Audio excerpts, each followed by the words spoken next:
শারদীয় দুর্গাপূজা বাঙালিদের অন্যতম প্রধান ধর্মীয় ও সাংস্কৃতিক উৎসব। এটি হিন্দু ধর্মাবলম্বীদের একটি মহান উৎসব, যেখানে দেবী দুর্গার আগমন ও অসুর বধের কাহিনী উদযাপন করা হয়।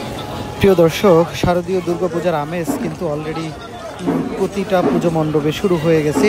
আপনাদেরকে দেখাচ্ছি, এটি হচ্ছে মিরপুর কেন্দ্রীয় মন্দির। এই মন্দিরে দেখেন কত সুন্দর সুসজ্জিতভাবে সাজানো হয়েছে এই পুজো মণ্ডপটি। দুর্গাপূজা হলো দেবী দুর্গার মহিষাসুর বধের স্মৃতিতে উদযাপিত এই উৎসব। তিনি অশুভ শক্তির বিরুদ্ধে শুভ শক্তির প্রতীক। এই উৎসবে নারীর শক্তি ও মাতৃত্বের পূজা করা হয়। দুর্গাপূজা সাধারণত আশ্বিন মাসে সেপ্টেম্বরের মাসে অনুষ্ঠিত হয়। বিশেষ মহলা থেকে শুরু হয় বিজয়ী দশমী পর্যন্ত।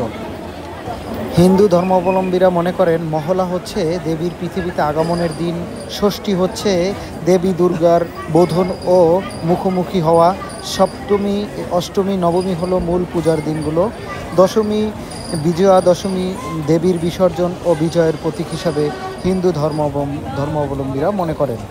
উৎসবের রীতিনীতি ও আয়োজন, প্যান্ডেল ও প্রতিমা, অলঙ্কৃত প্যান্ডেল, শিল্প নির্মিত প্রতিমা, ধুনুচি নাচ, ধূপ ধুনুচি দিয়ে নাচ একে অন্যকে সাংস্কৃতিক অনুষঙ্গন হিসাবে পালন করা হয়। Channel M1